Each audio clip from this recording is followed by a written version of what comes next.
many people who don't know, my real name is Ashanti, but you know, I go by the stage name as Wotless Trini. The island I represent, I love this question a lot. So many of you guys that who don't know, I was actually born in Silver Spring, Maryland. My dad is actually Spanish, so I am half Spanish, and he is from Nicaragua. And also my aunt, she is actually from Trinidad. She's actually from South Trinidad, Princess Town. So that's where I get the accent from. So I love this question a lot. So that's pretty much where I come from. The Wotless. So everybody wants to know where the name came from. So basically it came from the song Cass Wotless. And I used to always go to the parties. I'm always the center of attention. And of course, I'm always in front of the stage. So when I'm in front of the stage, I'm always on somebody's neck, on somebody's man, whatever the case may be. But that's really where the Wotless Trini came from. I just added the so Wotless and then the Trini at the end because of, you know, being that I have a Trini descent inside of me. So that's where it lies. My love for soca really came from my cousin. He, you know, I used to listen to him on 104.7, which was called the Fire Station. And he used to play music, not just soca, but just like reggae, dancehall, and hip hop. But when I used to go to his house, you know, he would play soca. So everything that I heard was soca. When I went to Labor Day, to me, I was hearing more soca than anything else. I didn't care about the Hot 97 truck.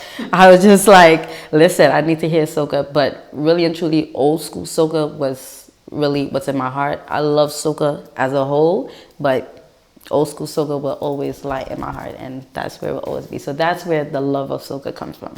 Those kind of music doesn't really get played a lot, which is fairly sad, because it's like you have so much of this old school soca, and it's like, what happened to like Short Pants from Chinese Laundry? What happened to Little Big Hard Wine? Like, where are those songs? And when you go to the parties now, it's just like, it's the same thing over and over. It's like the same top 10, same top 20.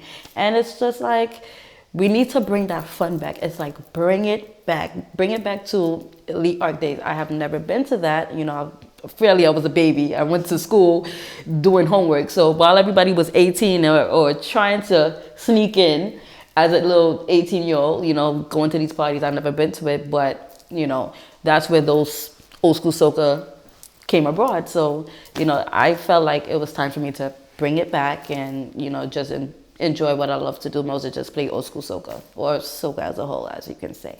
But I do want to say, I want to big up to Back to Basic, because he did a party in July.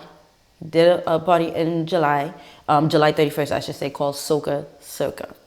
And that music, that event was, when I say from start to finish, everybody was dancing. Even though you had the hookah, you still had space to move around. You still had space. Like, it was like songs that you haven't heard in years. And when I tell you, I had a blast. I haven't sweated like that in years.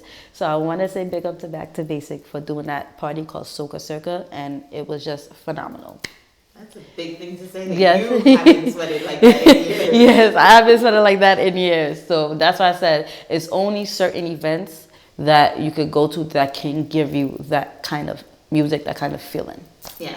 So were you the only female DJ on the cast? Yes. Interesting. Yes, it definitely was, because it was a lot of males. There was a lot of male DJs on there, but then I was just the only one. So I was just like, you know what? And because it was the perfect DJ cast, it was like, yeah, she's the right fit for that one, because she knows a lot of soca.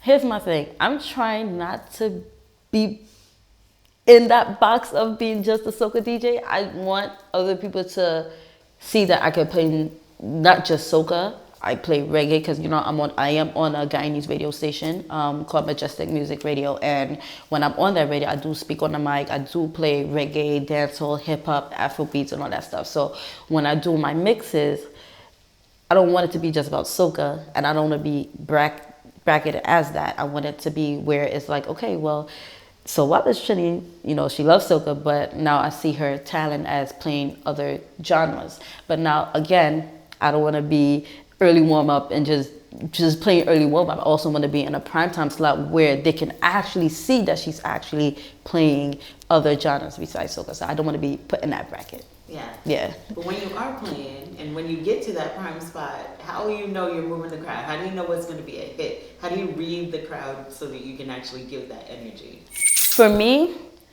it's not hard because I know how to read the crowd. So it's like I know what songs are the hits for them to actually move to. You just have to, and especially if you're getting them in the right mood, of course you should know what songs are the hits for them to be like, oh my God, yo, so Wotless Trini is really playing the tunes. Like you really have to know what songs. So for me, it's not hard. So it's just like if I could go to any party right now and I could see what DJ is playing, I could see like, okay, this is how he's playing the music, and I see how the crowd is reacting to it.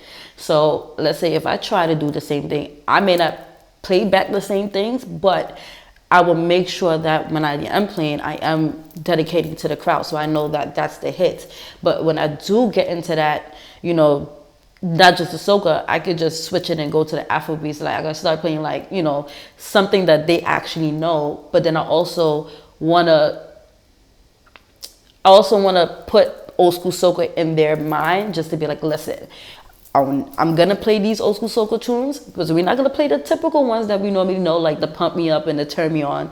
I want to go back in time so you actually could get familiar. So that's why I try to, do all of that and make sure that they actually get it and understand it and listen. So to me, it's not hard what the hits and how to read the crowd. It's really not hard. You just got to know how to, and that way you can move forward from that. I gotta ask you, kind of like the DJ fear. You drop a tune, you think it's the hit, it's the big one that's gonna move the crowd, and crickets. What do you do, especially if it's like a big tune somewhere else, like it just made Soca Monarch somewhere, or it's a big tune in St. Lucia, but out here we don't know it. Yeah. What do you do? To be honest, for me, I'll just keep playing it until you guys get familiar. That's just how I see it. So I'm not gonna stop playing it. I'm not gonna be like, oh my God, I just played the biggest tune on, or from this artist and nobody's dancing to it. But the reason why nobody's dancing to it is because they don't know it. If they don't know it, then you gotta keep constantly playing it until they actually get it. So for me, if they don't move, it's I wouldn't be scared to be like, okay, well, nah, this is not for me, I'm not gonna do that. I'm just gonna keep playing it. Every time I go out on that stage, I want to keep playing that same entire song. Like the start of 2020, throughout the pandemic, is when I actually started DJing. And like I said, I was playing around with my brother's set, so it's like I used to be around his laptop a lot sometimes. So that's where I started off in the house, but just playing around. So I wasn't really serious. But when I really, really got serious was in 2020 when I actually got, I think my first booking or was it that first year or the 2021? I believe it was 2021 was my first booking. And that was one of the Fet Crews, Fet Junkies. They actually did a party called July. Yeah. Yes, and that was my first booking, and I was actually proud. So that was one of my memorial, booking.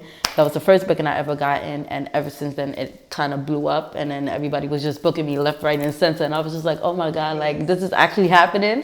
And then that's when I started making mixes, soca mixes, just to put something out there on SoundCloud so that they could say, okay, well, so Wotless actually has a SoundCloud. Let me just go, breeze through and let me see what she has. So, but I do plan to make more mixes in the future. But the first booking was that first party for the 4th of July. Were you terrified? Yes. And I actually liked it. So it was pretty good. I was and people actually came out, and even after I was done with the mix, they was like, we need you back.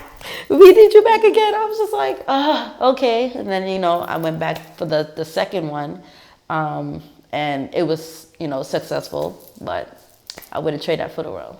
Nice. What advice would you give to somebody who's like, you know what, I think I might want to be a DJ too?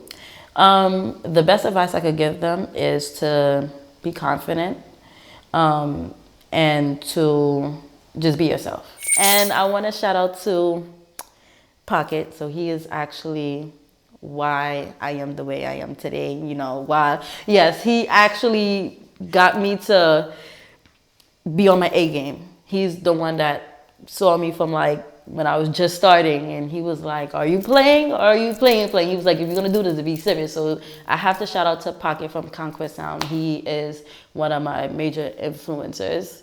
If it wasn't for him, I wouldn't be on the big stage of Moksha.